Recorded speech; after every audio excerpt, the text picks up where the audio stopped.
जय मसीह की, हालेलुया। आइए आराधना के संग हम लोग प्रार्थना सभा को शुरू करें। सभी आंखों को बंद करते हुए हाथों को उठाकर दिल की गहराई से आइए परमेश्वर की आराधना करें और सब मिलकर बोले, यीशु तुम्हारे ভালোবাসি,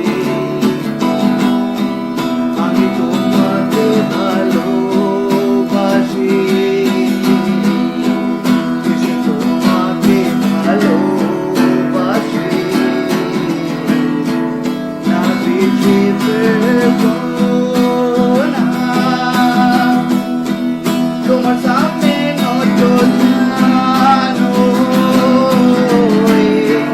যদি চলতে পারি তোমার পথে, যত দুঃখ কষ্ট আসবে জীবনে, না পিছে ফিরবো না, না পিছে ফিরবো না, যিশু তোমারই আরাধনা করি, আমি তোমারই আরাধনা করি, আমি তোমারই আরাধনা করি, না পিছে ফিরবো না, তোমার সামনে নত জানো,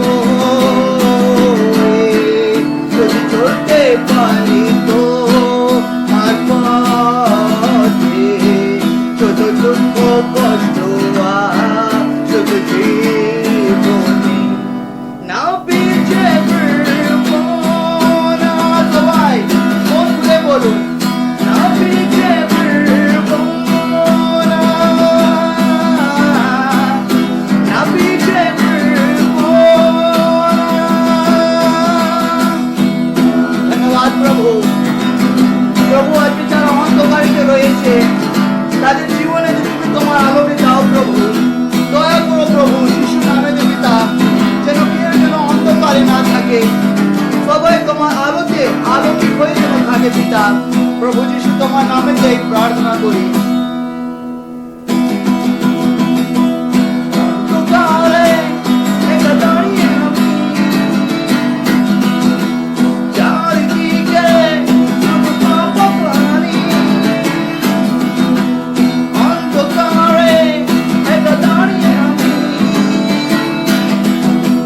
চারিদিকে শুধু পাপ প্রাণী, ক্ষমা করে দাও ওদের, ওরা বোঝে না কেউ, ক্ষমা করে দাও পিতা তুমি, ক্ষমা করে দাও ওদের, ওরা বোঝে না কেউ, ক্ষমা করে দাও পিতা তুমি, তুমি এলে প্রাণ দিলে মুক্তি পেলাম আমি, তুমি এলে প্রাণ দিলে জীবন পেলাম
মানুষের জ্ঞান বোঝে না প্রতিজ্ঞা ঈশ্বরে।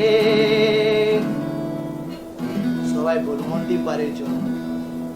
কারণ ঈশ্বর জগৎকে এমন প্রেম করিলেন, নিজের একমাত্র পুত্রকে দান করিলেন। বাক্যতে লেখা আছে, কেননা ঈশ্বর জগৎকে এমন প্রেম করিলেন, তিনি নিজের একমাত্র পুত্রকে দান করে দিলেন। আর যে কেউ সদাপ্রভুর একমাত্র সন্তান যিশুকে বিশ্বাস করে তারা বিনষ্ট হবে না, কিন্তু অনন্তকালের জীবনকে পাবে। বিশ্বাস ছাড়া প্রভুর কাছে আসা যায় না, প্রভুকে খুশি করা যায় না। আসুন সম্পূর্ণ বিশ্বাসের সাথে আজকে প্রভুর চরণ তলে আমাদের জীবনকে রেখে দিই, আর একসাথে আমরা বলি आमीन आमीन आराम। जिंदा है, हालेलुया। कितने जन जानते हैं कि प्रभु यीशु मसीह जिंदा है? हाथ उठा कर। कितने जन विश्वास करते हैं कि प्रभु यीशु मसीह जिंदा है? देखिए बाइबल बताता है, जो कोई प्रभु यीशु में विश्वास करता है वो उद्धार पाता है, यानी कि पापों से मुक्ति पाता है। যারা যারা প্রভু যিশুকে বিশ্বাস করে তারা পাপ থেকে ক্ষমা পায়, পরিত্রাণ পায়। और देखिए परमेश्वर यीशु में विश्वास करने के बाद हम लोगों को दो काम करना बहुत जरूरी है। और वो दो काम पता है क्या क्या है? प्रभु यीशु में विश्वास करने के बाद दो काम क्या क्या है सुनिए, जो करना बहुत जरूरी है। पहला काम होता है बाइबल अध्ययन, और दूसरा होता है प्रार्थना। प्रभु यीशु में विश्वास करने के बाद प्रभु यीशु के বিশ্বাস করার পর দুটো কাজ করা খুবই অতি আবশ্যক। কি কি সেই দুটো কাজ? প্রথম হলো বাইবেল, হ্যাঁ বাইবেল অধ্যয়ন, বাইবেল স্টাডি। আর দ্বিতীয় কাজ কি? प्रार्थना। प्रार्थना। अभी आप हमको बताइए एक बात, सभी को बताइएगा, यहाँ पे कौन ऐसा इंसान है जो सिर्फ रविवार को खाना खाता है, फिर 6 दिन खाना नहीं खाएगा, फिर रविवार आएगा, फिर रविवार को खाना खाएगा? कौन ऐसा इंसान है? हाथ उठाकर दिखाइए जो केवल रविवार खाना खाता है, बाकी का बाद 6 दिन उपवास। कौन? विजय, मंगला, कोई नहीं। हम लोग हर दिन खाते हैं, ठीक है? কেন আমরা প্রত্যেক দিন খাই? কারণ যদি প্রত্যেক দিন খাবার যদি আমরা না খাবো তাহলে কিন্তু আমরা শরীরের দিক থেকে দুর্বল হয়ে যাব। उसी तरह बाइबल बतलाता है कि आत्मा का भोजन होता है प्रभु का वचन। अगर हम लोग परमेश्वर के वचनों में देखेंगे तो देखिए क्या लिखा हुआ है, निकालिए कोई मेरे संग मत्ती उसका 4 अध्याय।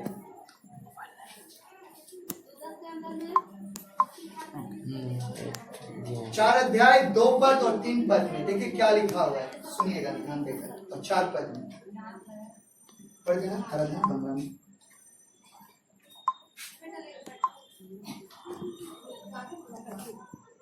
প্রান্তরে নিত্য হইলেন আর প্রান্তরে নিত্য হইলেন আর তিনি 40 দিবারাত্র অনাহার থাকিয়া শেষে ক্ষুধিত হইলেন। তখন পরীক্ষক নিকটে আসিয়া তাহাকে কহিল, তুমি যদি ঈশ্বরের পুত্র হও তবে বলো যেন এই পাথরগুলো রুটি হইয়া যায়। কিন্তু তিনি উত্তর করিয়া বলিলেন, লেখা আছে, মনুষ্য কেবল রুটিতে বাঁচিবে না, কিন্তু ঈশ্বরের মুখ হইতে যে প্রত্যেক বাক্য নির্গত হয় তাহাতেই বাঁচিবে। देखिए बाइबल बताता है जब प्रभु यीशु मसीह 40 दिन 40 रात उपवास रहा और उसके बाद ऐसा हुआ कि प्रभु यीशु मसीह का शैतान परीक्षा लिया, और शैतान प्रभु यीशु मसीह को आगे क्या बोला कि अगर तू परमेश्वर का पुत्र है तो तू इस पत्थर को बोल रोटी बन जाए। और देखिए शैतान उस समय प्रभु यीशु मसीह का परीक्षा लिया जब प्रभु यीशु मसीह 40 दिन उपवास किया था। 40 दिन उपवास था माने सहज কথা নয়। আর প্রভু যিশু যখন স্বর্গ ছেড়ে এই ধুলার ধরণীতে এসেছিল, বাক্যতে লেখা আছে যে প্রভু যিশু খ্রিস্ট কিন্তু शरीर में होने के वजह से प्रभु यीशु मसीह को भूख भी लगता था, क्योंकि प्रभु यीशु मसीह 100% इंसान भी था और 100 अबव गॉड, मतलब गॉड का जो जितना सामर्थ्य सब कुछ वैभव को लेकर आया था। तो इस बात को आप समझिए, प्रभु यीशु मसीह मानव अवतार लेकर था দেহতে ছিল, তাই প্রভু যিশুকে খিদে পেয়েছিল এবং উপবাস রাখে। আর जब उपवास रखा था तभी शैतान उसका परीक्षा लिया और बोला যদি তুমি ঈশ্বরের সন্তান তাহলে এই পাথরকে বলো রুটি হয়ে যেতে। কিন্তু প্রভু যিশু কি বললো যে মানুষ মাত্র রুটিকে जीवित तो থাকবে না, किंतु हर एक इंसान परमेश्वर के मुंह से जो वचन निकलता है, वचन को खाकर, वचन जो जीवन का रोटी है उसको खाकर जिंदा रहेगा। हालेलुया। इसीलिए आज इस बात को समझिए कि यहाँ पे ऐसा कोई इंसान नहीं है जो सप्ताह एक दिन खाবার খায় আর বাকি 6 দিন উপবাস থাকে। আমরা পড়তেছি এই কারণে খাই কারণ আমাদের শরীরকে শক্তিশালী রাখতে হবে। Hallelujah, hallelujah. उसी तरह आत्मा का भी खाना होता है प्रभु का वचन, और प्रभु का वचन बहुत जरूरी है। देखिए आप एक बात को समझो कि परमेश्वर इस वचन को इतना महत्व देता है, इतना इंपॉर्टेंस देता है, क्योंकि परमेश्वर ही वचन है और वचन ही परमेश्वर है। और प्रभु निजे वाक्यों के खूब किंतु गुरुत्व দেয়। তাই পুরাতন নিয়মেতে যদি আমরা দেখবো তো পুরাতন নিয়মেতে যখন ঈশ্বর লোকেদের সাথে কথা বলতো তখন জানেন কার মাধ্যমে কথা বলতো? ঈশ্বর। কে বলতে পারবেন ঈশ্বর কার মাধ্যমে কথা বলতো নিজের লোকেদের সাথে पुरातन नियमेते?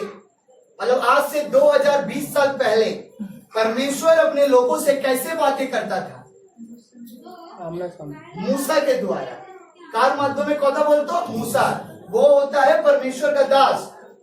और उस समय क्या था, परमेश्वर उसको बहुत सारा आज्ञा दिया था। पाथरेते अनेकगुलो आज्ञा ईश्वर ताके लिखे दिए देয়। और मूसा जो था वो मूसा होता है मीडिएटर, वो बीच का आदमी था। সে কি করতো? ঈশ্বরের আওয়াজকে শোনার পর ঈশ্বরের লোকেদেরকে বলতো যে ঈশ্বর কি চাইছে তাদের জীবন থেকে। কিন্তু আমরা যদি যাত্রা পুস্তকে দেখবো আমরা দেখতে পাই মুসাকে, যে মুসা ঈশ্বরের কার্য করছে। সে হচ্ছে প্রথম ভবিষ্যৎবক্তা। সে একটা যাজকের পরিবারেতে জন্মগ্রহণ করেছিল, কিন্তু সে কখনো যাজক হতে পারেনি। যাজক মানে কে? पास्टर, पुरोहित। वो एक पुरोहित के घर में जन्म लिया लेकिन वो पास्टर नहीं बना, लेकिन वो क्या बना? भविष्यवक्ता। बाइबल बोलছে সে একটা অনেক মহান ভবিষ্যৎবক্তা था। আর ঈশ্বর তার মাধ্যমেতে নিজের লোকেদের সাথে কথা বলতো। কিন্তু যাত্রা পুস্তকের পর যদি আমরা দেখি व्यवस्था विवरण, व्यवस्था विवरण को क्या बोलता है बांग्ला में? দ্বিতীয় বিবরণী। যদি আমরা দ্বিতীয় বিবরণী দেখি তাহলে সেই জায়গাতে 33 অধ্যায় 34 অধ্যায়তে আমরা দেখতে পাই যে मूसाর কিন্তু মৃত্যু হয়ে যায়। अब जब मूसा का मृत्यु हो गया तब कैसे लोग कैसे प्रभु का वचन जानेगा, कैसे परमेश्वर का वचन सुनेगा? तब उस समय परमेश्वर का क्या बहुत सारा नबी लोगों को भेजा, और आज भी बहुत सारा परमेश्वर का वचन सुनाने के लिए पुरोहित लोग खड़ा है। हालेलुया। लेकिन बहुत सारा चर्च में पुरोहित लोग इसलिए खड़ा नहीं है कि लोगों को परमेश्वर के घर स्वर्ग तक लेकर जाए, लेकिन इसीलिए खड़ा है ताकि उन लोगों को गलत शिक्षा देके भरमा के नरक तक पहुंचाए। इसलिए आज हम लोगों को एक प्रश्न जानना बहुत जरूरी है, बहुत एक गुरुत्वपूर्ण उत्तर আমাদেরকে জানা দরকার। তাহলে আমরা কেমন পুরোহিতের কাছে যাব আর বাক্য শুনবো? हम लोग उस पुरोहित का पास जाके परमेश्वर का वचन सुनेंगे जो मूसा का जैसा परमेश्वर का आवाज सुनकर बाइबल से परमेश्वर का वचन बोलता है। যে বাইবেল ছাড়া বাক্য বলে সে নিজের কথা বলছে। কিন্তু আমি এখন একটা বুকস আমি এখন স্টাডি পড়ছি একটা বই, সেটা পবিত্র শাস্ত্র সম্বন্ধিত নিয়ে কিছু একটা বই রয়েছে। সেই বইয়ের नाम होता है प्रायोरिटी ऑफ प्रीचिंग। तो उस बुक्स में लिखा हुआ है कि देखिए अगर कोई जिस तरह परमेश्वर का सुनकर मूसा परमेश्वर का लोगों को वचन सिखाता था, उसी तरह अगर आज का समय में एखनकार मानेगा तारा किंतु जन्म लेते मारा जाता, किंतु जो कोई ईश्वर का आज्ञा को माना वो लोग देखिए बचा। इसीलिए যদি ঈশ্বরের বাক্য দ্বারা যদি কেউ আমাদেরকে শেখাচ্ছে আর আমরা যদি মানবো ঈশ্বরের আজ্ঞাকে, ঈশ্বরের বাক্যকে, ফল কি দেখতে পাবো? আশীর্বাদ। কিন্তু যদি এই বাক্যকে যদি আমরা অবহেলা করি তাহলে কিন্তু আমরা বিনাশের পথে এগিয়ে যাচ্ছি আর আমরা বুঝতেও পারছি না। তাই আজকে সন্ধ্যাতে জানা খুব দরকার, যেভাবে একটা মানুষ সপ্তাহে একদিন খাওয়া দাওয়া করে না আর 6 দিন উপবাস রাখে না, প্রত্যেক দিন খাওয়া দাওয়া করে শরীরকে শক্তি দেওয়ার জন্য, সেইভাবে আত্মাকে শক্তি দেওয়ার জন্য প্রত্যেক দিন ঈশ্বরের বাক্যকে জীবনে নেওয়া খুবই প্রয়োজন। দেখুন, আমরা তো প্রত্যেক দিন আপনাদের কাছে আসতে পারি না, আপনাদেরকে প্রত্যেক দিন প্রভুর বাক্য দিতে পারি না, কিন্তু আপনাদের কাছে বাইবেল রয়েছে। আপনাদের কাছে যদি বাইবেল নেই, আপনারা আমাদের কাছে চাইতে পারেন, আমরা দেব। এই যে দেখছেন, এই যে বাইবেল গুলো রয়েছে, এই বাইবেল গুলো আমরা আপনাদেরকে দেব। এই বাইবেলের কোনো দাম লাগে না, আপনি যদি কিনতে চাই যাবেন না, এই একটা বাইবেলের দাম আছে 250 থেকে 300 টাকা, কিন্তু আমরা এখানে ফ্রিতে দিই, যেন লোকেরা ঈশ্বরের বাক্য শোনে আর নিজের জীবনে ঈশ্বরের স্বর্গীয় আশীর্বাদ যেন প্রাপ্ত করতে পারে। এর পেছনে আমাদের একটা উদ্দেশ্য, লোকেরা যেন ঈশ্বরের স্বর্গীয় আশীর্বাদ পায়, ঈশ্বরের ভালোবাসাকে পায়, घर में लोगों का सुख शांति आए, और उससे भी बढ़कर लोकेरा যেন পরিত্রাণ পায় প্রভু যিশু নামে, প্রভু যিশুকে জানার পর। इसलिए देखिए, अगर आपके पास बाइबल नहीं, আপনারা আমাদের কাছে চাইবেন, আমরা আপনাদেরকে দেব বাইবেল। आप अगर पढ़ने नहीं जानते हो, कोई बात नहीं, যারা পড়তে জানে না তাদের জন্য कोई बात नहीं है, लेकिन जो कोई बाइबल पढ़ सकता है, যারা পড়াশোনা জানে, আপনারা যদি কিন্তু বাইবেল পড়তে পারেন, আপনি জানবেন এই যে রোববারটা এসেছে, এই যে আমি আপনাদেরকে বাক্য দিচ্ছি, এটা কিন্তু সাফিসিয়েন্ট নয়। এর থেকেও কিন্তু গুরুত্বপূর্ণ কথা হচ্ছে সোমবার থেকে শনিবার, যখন আপনি বাড়িতে থাকবেন আর পার্সোনাল ব্যক্তিগত সম্পর্ক ঈশ্বরের সাথে তৈরি করবেন। আমি আপনাদেরকে একটা উদাহরণ দিই, ভালো করে বুঝবেন। এটা কি আছে বলুন? জগ। হ্যাঁ, জগ। জল, এটা জলের জল। জগ। হ্যাঁ, এটা জগও নেই, এটা জলের জল আছে, ঠিক আছে, খালিও নেই, জল আছে। এবার ভাবুন, যদি আমি একটা কাজ করি, দুখানা গ্লাস যদি আমি নেব আর দুখানা গ্লাস জমিনেতে রেখে দেব, ঠিক আছে, দুখানা গ্লাস কোথায় রাখবো? আর মাথাতে রাখবো না, জমিনেতে রাখবো। এবার এই খান দিয়ে যদি আমি জলটা একটা গ্লাসে ফেলার চেষ্টা করব, কি হবে বলুন? हाँ? पानी नीचे गिरेगा, लेकिन हम तो उसमें एकदम निशाना देकर ही फेंकेंगे। আমি পুরো নিশানা দিয়ে ফেলছি, গ্লাসের মধ্যেই যাচ্ছে, কিন্তু क्या हो रहा? पानी सब बिखर जा रहा है, पानी रह नहीं पा रहा है, बिखर जा रहा है, दिक्कत हो रहा है। কিন্তু যদি আমি কাছে দিয়ে যদি করি, কি হবে? গ্লাসটা ভরবে, জলটা থাকবে, হ্যাঁ, इधर उधर बिखरेगा नहीं पानी। तो इसीलिए इस बात को आप समझिए, जब हम लोग हर दिन बाइबल पढ़ते हैं, যখন আমরা প্রত্যেক दिन बाइबल पढ़ी, हम लोग क्या होते हैं? अभी सामने से पानी भर रहे, क्या हो रहा है? हाँ, ভরা থাকছে, হ্যাঁ, জলগুলো বিখরনা নেই, বিখরনা বাংলাতে কি বলে? বিখরনা কো, হ্যাঁ, ছড়িয়ে যাচ্ছে না, এদিক ওদিক ছড়িয়ে যাচ্ছে না। এইখান দিয়ে যখন আমরা ভরছি, তো মানে যখন আমরা প্রত্যেকদিন বাইবেল পড়ছি, তখন কি হচ্ছে? গ্লাসেতে চলে যাচ্ছে, জলটা এদিক ওদিক ছড়িয়ে যাচ্ছে না, আর গ্লাসেতেই কিন্তু জল থাকছে। মানে আমরা যখন প্রত্যেক দিন ঈশ্বরের বাক্যকে পাঠ করছি, তখন এই বাক্যটা কোথায় থাকছে? আমাদের জীবনে। কিন্তু যখন আমরা গ্যাপ রেখে দিচ্ছি, তখন কি হচ্ছে? আজকে বাইবেল পড়লাম আর 2-3 দিন পড়লাম না, কি হবে বলুন?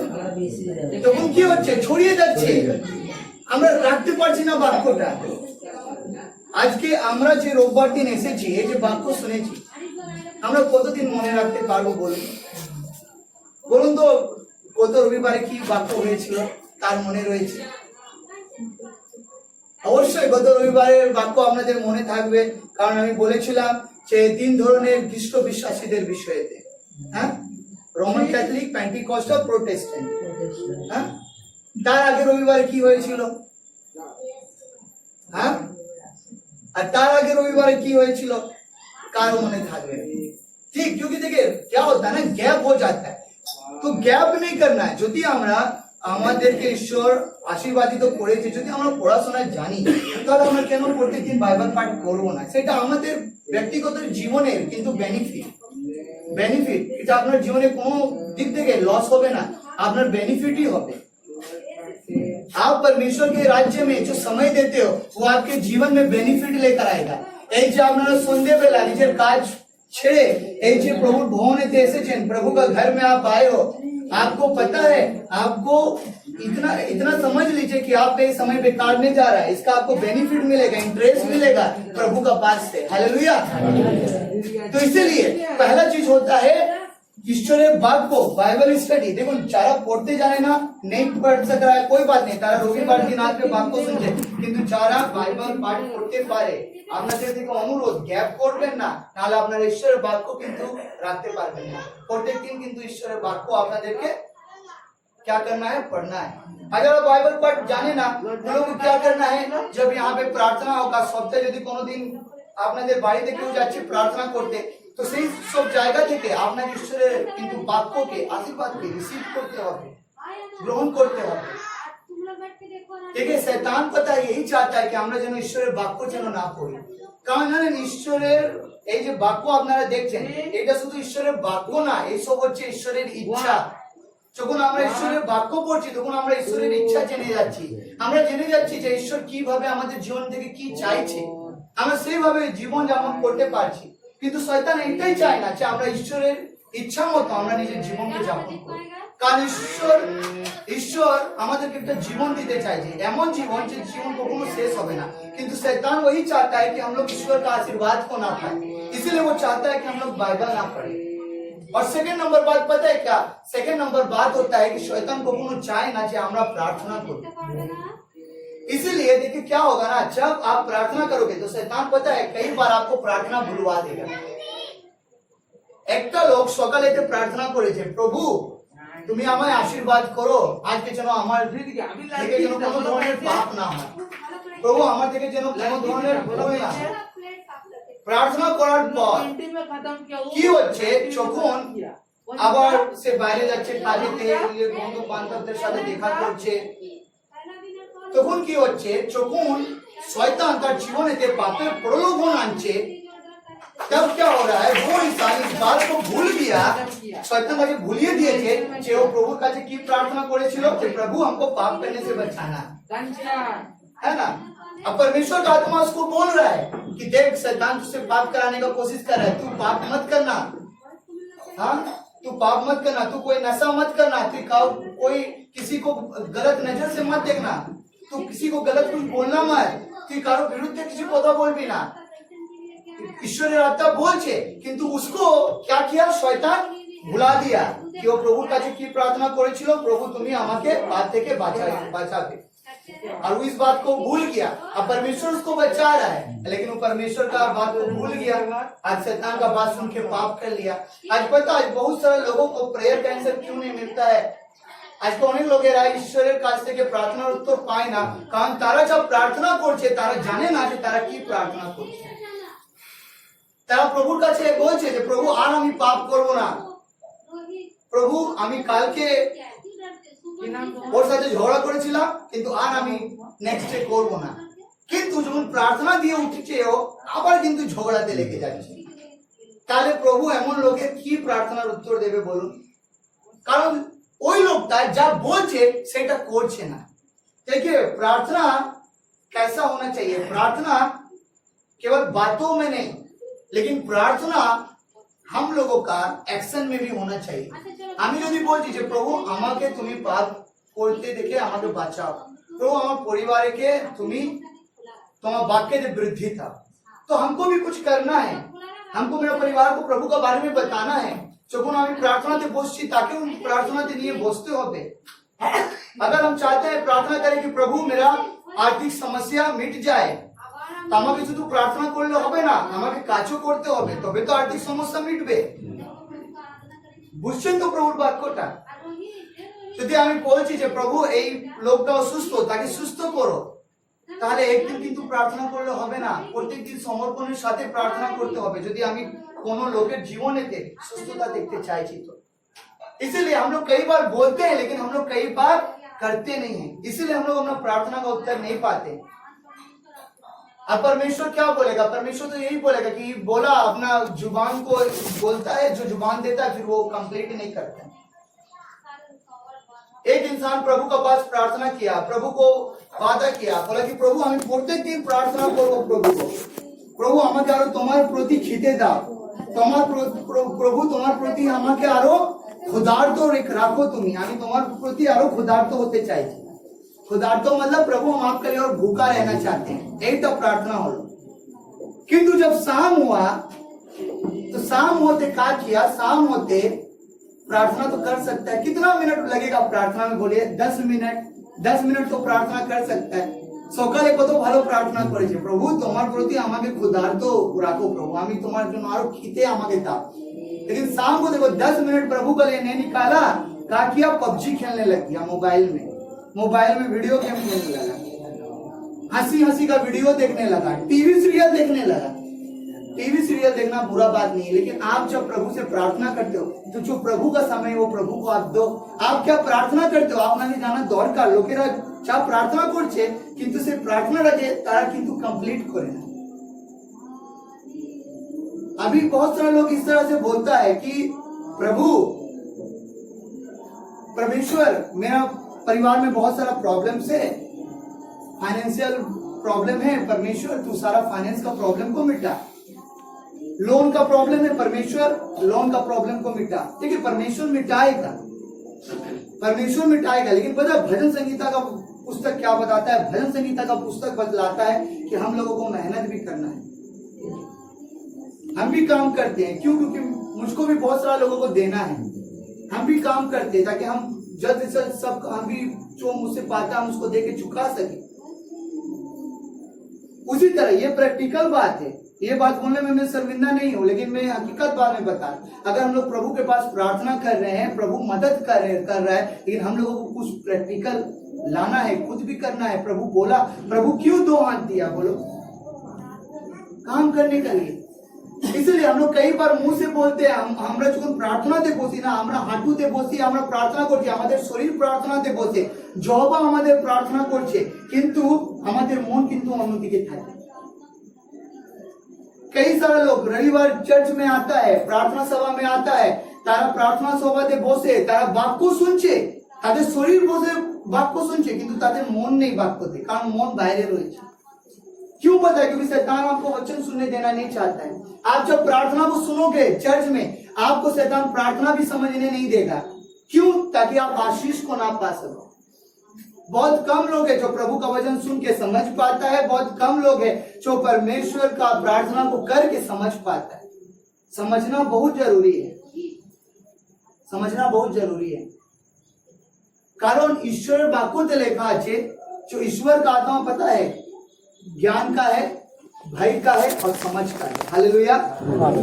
परमेश्वर का आत्मा पवित्र है और परमेश्वर का आत्मा क्या क्या है? इसका है ज्ञान का है। बोलिए, परमेश्वर का आत्मा ज्ञान का है, समझ का है और भय का है। तो परमेश्वर का आत्मा देखिए ज्ञान को लाता है, परमेश्वर का आत्मा समझ को लाता है और भय को लाता है कि हम लोग परमेश्वर के वचनों के विरोध में या परमेश्वर के विरोध में कभी कोई गुनाह ना करें, कोई पाप ना करें। देखिए, परमेश्वर और बुरा काम से परमेश्वर हम लोगों को हमेशा हम लोग डर कर रहे हैं, इसीलिए वो डर को लाता है जिसको बोला जाता है पवित्र भय। ये पवित्र भय, इसीलिए शैतान ये 2 ही जगह में हम लोगों को वार करता है। पहला होता है हम लोगों को बाइबल अध्ययन करने नहीं देगा, और दूसरा होता है हम लोग प्रार्थना करेंगे हम लोगों को समझने नहीं देगा। जो प्रार्थना करेंगे हम लोगों को उसका उल्टा करवाएगा शैतान। तो आज का हमारे शैतान ने चालाकी के बोझा खूबी तौर पर। देखिए, आप जब परमेश्वर में बढ़ने लगेंगे, याद रखिए, आप जब প্রভুতে একটা ভালো জীবন যাপন করার আপনি নির্ণয় নিয়ে নেবেন, একটা পবিত্র জীবন যাপন করার নির্ণয় নিয়ে নেবেন, তখনই কিন্তু শয়তান শত্রু আপনার পেছনে লেগে যাবে। वो पता है क्या करेगा? कई बार आपका जो सबसे करीबी इंसान है, আপনার যে সবথেকে প্রিয় লোক, তাকে এমন করে ফেলবে না সে আপনার বিরুদ্ধে কথা বলবে। আর শয়তান এই কাজটা এই কারণে করাতে চাইছে যেন আপনি সেই সমস্ত কথাতে ধ্যান দেন और उस सब बातों में आप उलझ जाओ और आप प्रभु में बढ़ ना सके, क्योंकि आप तो निर्णय ले लिए हो प्रभु में बढ़ने का, प्रभु का पवित्रता में बढ़ने का। इसीलिए शैतान का बातों को समझना है, उसका शैतान का चालाकी को समझना है। यदि हम शैतानी कार्यों के चालाकी के नाम पूछते पाए तो क्या होगा कि हम लोग कभी भी हम लोग उसका सामना नहीं कर पाएंगे और हमारे जीवन में ईश्वर को आशीर्वाद के देखते पाओगे ना। आज बहुत सारे लोगों का प्रार्थना का विषय इसीलिए रुका रहता है क्योंकि वो लोग पूरा तरह से समर्पण में नहीं आता है। तारा की प्रार्थना করছে তারা নিজেই বুঝতে পারছে না। देखिए बहुत बार क्या होता है ना कि परमेश्वर का वचन में लिखा है, परमेश्वर बोला पहला पत्रस 5:7 में लिखा हुआ है कि अपनी सारी चिंता उसी पर डाल दो क्योंकि उसको तुम्हारा ध्यान है। शैतान की করবে জানেন আপনার संपूर्ण चिंता ईश्वर के जीते देवेंगा। आपको बोलेगा कि तू सब चिंता दे दे लेकिन थोड़ा सा 5% अपना पास रख ले। अब 100% में 95% आप अपना चिंता प्रभु को देते और 5% किसका पास रख लिया? आप खुद का पास रख लिया। यही वजह है कि आप परमेश्वर का आनंद को नहीं पा रहे हो, क्योंकि आप देखो प्रार्थना कर रहे हो, आप बाइबल सुन रहे हो, बाइबल में लिखा है चिंता ना करना, लेकिन फिर भी आपसे शैतान चिंता करा रहा है। चिंता स्वाभाविक है, आएगा, लेकिन फिर भी शैतान आपको क्या कर रहा है? परमेश्वर में निश्चिंत होने नहीं दे रहा। आप लोगों को एक छोटा सा कहानी बता रहा, ध्यान देकर सुनिएगा। एक बार एक फ्लाइट में एक छोटा सा बच्चा सफर कर रहा था। तार बाबा माँ उसके संग नहीं था, जहाँ पे 6 सीटें वो बसे से छोटो बच्चा। मौसम खराब होने के वजह से ना फ्लाइट हिलने लगा, और मौसम खराब होने के वजह से जब फ्लाइट उड़ नहीं पाता है ना तो कुछ भी हो सकता है। अगर मानो फ्लाइट का जो दोनों पंख है, अगर एक भी पंख टूट गया या कुछ भी हो गया तो सब जो यात्री है अंदर का, फ्लाइट का अंदर जो लोग है वो लोग मारा जाएगा। और फ्लाइट में बहुत अच्छे आदमी हट जाता है। अलग अलग फ्लाइट है, एयर इंडिया है, हाँ, उसके बाद स्पाइस जेट है, इंडिगो है। तो हर एक फ्लाइट का अपना अपना कैपेसिटी रहता है आदमी बैठाने का। कोई हो तो 100 आदमी बैठा सकता है, कोई हो तो 500 भी आदमी बैठा के लेके जा सकता है। तो ये फ्लाइट में क्या था, बहुत सारा यात्री लोग सफर कर रहा था, लेकिन जब फ्लाइट उड़ रहा था तो आता रास्ता में आंधी तूफान ऐसा आया कि फ्लाइट मानो हिल रहा है और सबको मारा जाएगा। এবার যদি কেউ কাছে দেখে যদি মৃত্যুকে দেখে না, इससे तो भय করবে। अब फ्लाइट का लोग क्या हुआ, चिल्लाचिल्ली करने लगा, तो सब मारा जाएगा। अनाउंसमेंट कर रहा है पायलट, और उसके बाद जो अनाउंसमेंट गर्ल्स लोग रहता है মেয়েগুলো থাকে অ্যানাউন্সমেন্ট করে, তারা বলছে ভয় করবে না, হ্যাঁ, চেঁচামেচি করবে না, आप लोग अपना सीट में बैठा रहिए। हाँ, किंतु लोगेरा एवं मारा जावे तो बहुत फ्लाइट हिल रहा है। हाँ, और ऐसा हुआ कि उस समय सब लोग चिल्ला चिल्ली कर रहा है मौत का डर का मारे। लेकिन वहां पे वो जो छोटा सा बच्चा था, সেই বাচ্চাটা খেলনা নিয়ে খেলা করছে। তখন কি হয়, ধ্যান দিয়ে শুনুন, তখন একটা লোক তাকে খুব কিন্তু নোটিস করছে, সে লোকটাও কিন্তু চেঁচামেচি করছে, হ্যাঁ, যে এবার কি হবে, আমরা মারা যাব, সবাই নিজের ঈশ্বরকে ডাকছে। তখন কি হয়, কিছুক্ষণ পর फ्लाइट আবার कंट्रोल में आ गया पायलट का, और फिर से फ्लाइट तो सही से चलने लगा, आंधी तूफान थम गई। তখন যে লোকটা সে বাচ্চাকে নোটিস করছিল, যাকে কে জিজ্ঞাসা করলো, কে বললো যে বাবু এইদিকে তাকাও, তো ওর দিকে ও তাকিয়েছে। তখন ও বুঝে গেল এই বাচ্চাটা কিন্তু बहरा नहीं है और ना ये बच्चा अंधा है, क्योंकि जैसे उसको बोला बाबू এইদিকে ताका, वो तो ध्यान दिए देखे, मतलब कि वो बच्चा देख भी सकता है, सुन भी सकता है। तब उससे पूछा কিছুক্ষণ আগে এই ধরনের কত সাংঘাতিক পরিস্থিতি ছিল, সবাই মারা যেত, আমরা সবাই চেঁচামেচি করছি যে আমাদের প্রাণ চলে যাবে, কিন্তু তুমি এত নিশ্চিন্ত হয়ে তুমি খেলা দিয়ে খেলা করছো কেন? তখন জানেন সেই বাচ্চাটা কি বললো? সেই বাচ্চাটা বললো, আমি নিশ্চিন্ত হয়ে আমি খেলা এই কারণে করছি, কারণ এই ফ্লাইটের যে পাইলট যে ফ্লাইট চালাচ্ছে ও হচ্ছে আমার বাবা। Hallelujah, hallelujah. তাই ও নিশ্চিন্ত ছিল। তো আজকে বলুন আমাদের জীবনকে কে চালাচ্ছে? আমাদের স্বর্গীয় বাবা। তাহলে আমরা নিশ্চিন্ত থাকবো না কেন? যখন জীবনে उथल पुथल होगा, परमेश्वर में पूरा एकदम बोझ अपना चिंता प्रभु में डाल दो। जब आप प्रार्थना करते हो कि प्रभु मेरा बोझ ले ले, मेरा बोझ ले ले, प्रभु मुझको चिंता से मुक्ति दे, परमेश्वर मेरा परेशानी को दूर कर। आप लोग प्रार्थना करते हो, लेकिन क्या कभी अपना परेशानी, अपना बोझ, अपना चिंता आप अपना प्रभु को दिया? एक बार अपना प्रभु को आप देकर तो देखो, वो आपका स्वर्गीय बाबा है, वो आपको प्यार करता है, वो आपको जरूर आशीर्वाद करेगा। और शैतान का झूठा बात में मत आइए, कुछ आप अपना बोझ प्रभु को दिया, कुछ खुद रख लिया, वैसा नहीं, सब बोझ प्रभु को देते हो, परेशानी, चिंता। और दो काम कभी मत भूलना, एक होता है बाइबल अध्ययन और दूसरा होता है प्रार्थना। ये क्योंकि ये दो चीज हम लोगों को परमेश्वर का करीब लेकर जाता है, हम लोगों का रिश्ता बनता है परमेश्वर के संग। जिसका जितना अच्छा रिश्ता होगा परमेश्वर के संग ना, वो उतना आशीषित रहेगा। आज लोग बड़ा बड़ा सीएम, पीएम, होम मिनिस्टर, ये लोग का संग, एमएलए, ये लोग का संग रिश्ता बनाने का कोशिश करता है ताकि मेरा हर काम चुटकी में हो जाए, यूं हो जाए। इन सब का संग कोई भी परिचय बना लेता है, संपर्क में ये लोग आकर दोस्ती कर सकता है, वो सब हो जाएगा। लेकिन उसका संग सबका परिचय नहीं होता, उसका संग सबका दोस्ती नहीं होता है, सबका उसका संग घनिष्ठ रिश्ता नहीं बनता है। इसलिए ईश्वर का संग घनिष्ठ रिश्ता बनाना है, और ये तभी संभव है कि हम लोग परमेश्वर के वचन और प्रार्थना में बढ़ें। इसलिए कलीसिया ठंडा मत रहिएगा, प्रार्थना और प्रभु का वचन में बढ़िए। आइए आंखों को बंद करेंगे और इस समय हम लोग प्रार्थना में जाएंगे। हालेलुया, धन्यवाद हो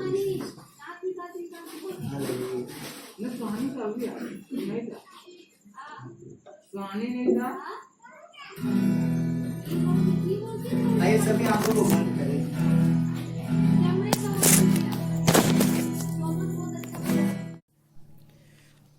परमेश्वर की गहरी उपस्थिति हमारे बीच में है, इसलिए पिता परमेश्वर से प्रार्थना करिए और कहिए कि पिता परमेश्वर मुझे अपने पवित्र वचनों से भरपूर कर दे, मेरे ऊपर प्रार्थना की आत्मा उंडेल ताकि मैं प्रार्थना और प्रार्थना कर सकूं। आज जब ये गीत होगा, प्रभु से निवेदन करिए, विनती करिए और ये दो तलवार को मांगिए ताकि जब शैतान का सामना हो, आत्मिक युद्ध हो, तो आप जैसे शैतान को फाड़ डालो, आप जैसे शैतान को नास्ता नाबूद कर सको। इसीलिए ये दो तलवार को आज ले लीजिए, प्रभु से विनती निवेदन करके अपने इन दो तलवारों को उठाइए और आत्मिक युद्ध के लिए तैयार हो जाइए। मैंने पहले भी कहा, अभी भी कहता हूं, अगर आपके पास ये दो तलवार पहले से है तो इसे और भी धार करिए, जब वो समय आए युद्ध का, जब वो समय आए जिस समय शैतान का सामना करना पड़े, तो आप उसके युक्तियों के सामने जैसे खड़े होकर जैसे आप लड़ सको। इसीलिए खुद को तैयार करिए। अभी जब ये आराधना होगा, आप प्रार्थना करो। परमेश्वर आपके प्रार्थना सुनने के लिए तैयार है। प्रार्थना करिए। हालेलुया,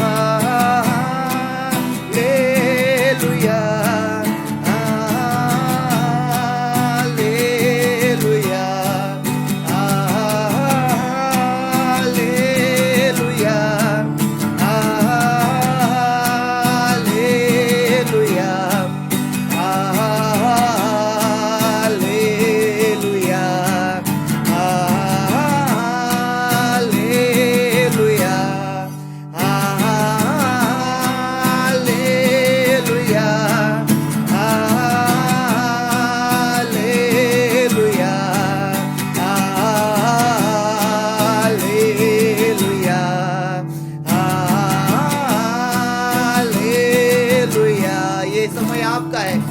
हाथों को उठाइए, मुंह बंद मत रखिए, लेकिन विनती और निवेदन करिए और प्रभु को बोलिए कि परमेश्वर मेरे जीवन को अपने पवित्र वचनों से भर।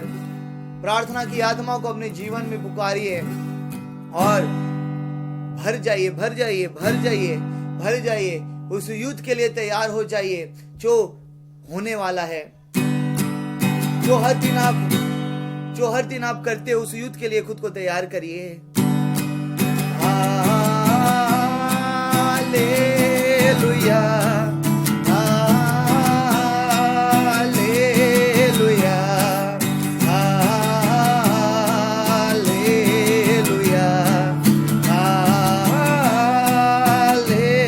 Hallelujah, hallelujah,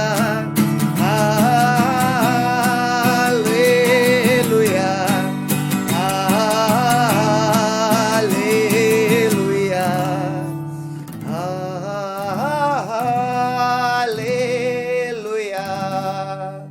hallelujah. हाथ उठा कर कहिए हालेलुया, दिल से बोलिए हालेलुया, आत्मा से बोलिए हालेलुया। उन दो तलवारों को लेकर हालेलुया। आप तैयार हो चुके हो, बोलिए हालेलुया, हालेलुया,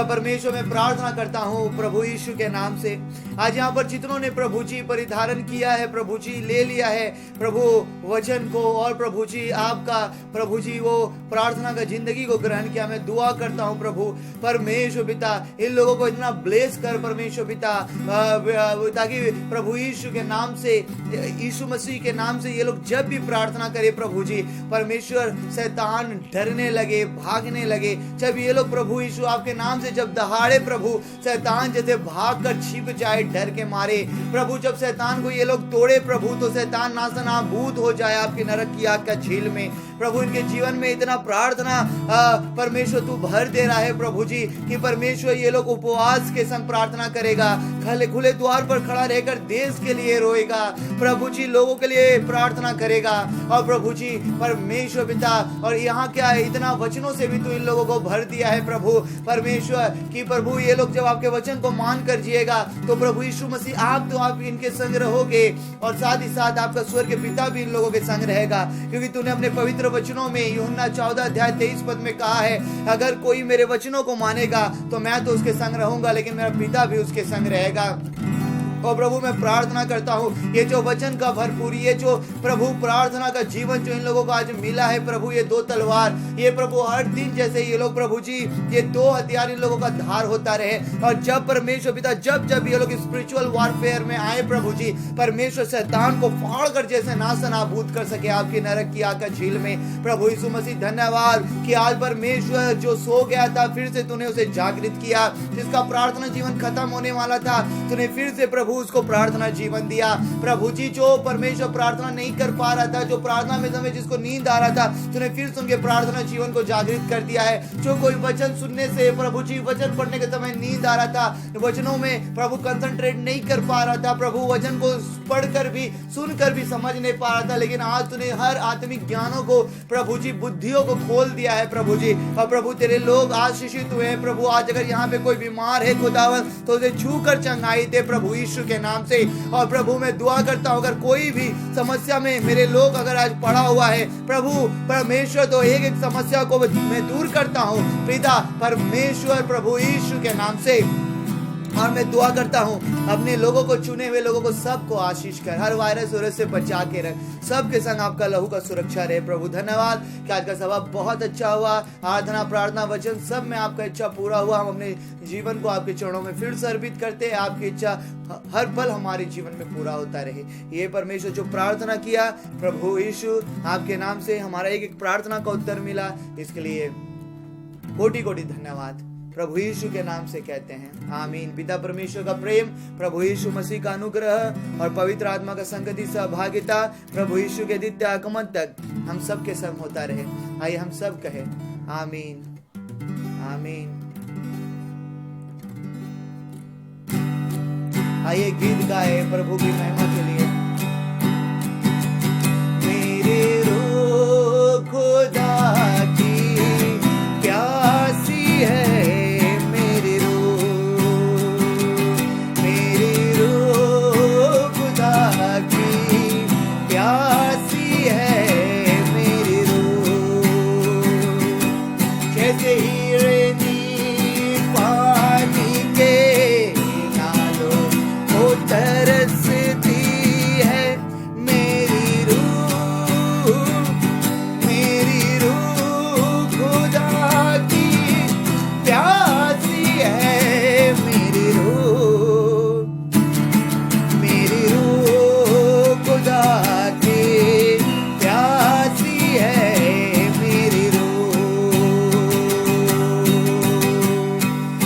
खत्म हो गया, लेकिन सभा खत्म होने के बाद भी मैं ये गीत क्यों गा रहा हूँ? इसलिए गा रहा हूँ प्रभु के महिमा के लिए, ताकि आप सुनिए प्रभु के लिए प्यासा होना है और भी भूखा होना है, आपका दीवानगी आपका इस प्रभु के लिए और भी हद से ज्यादा पार हो जाए। हर पल प्रभु के बारे में सोचिए, रात और दिन आंसू बहते हैं, दुनिया वाले ये कहते हैं कौन कहाँ है तेरा खुदा।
के लिए।